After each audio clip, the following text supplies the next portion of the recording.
Alright guys, we got another repair in the books. It's a 2010 Ford Focus SEL. Had a bad ignition tumbler in it.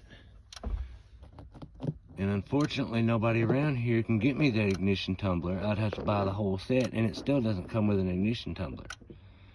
So that is $178 for just the housing. So what I done was I took and wired in a push button switch. This is all going to be buttoned up here shortly. I'm waiting to confirm it works. Our jump box died.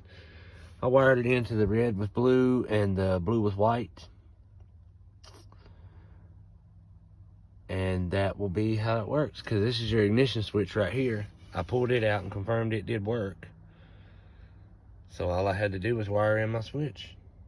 Sorry I couldn't record more of this one for you guys, but hope y'all enjoy. And this car only has 150,000 miles on it.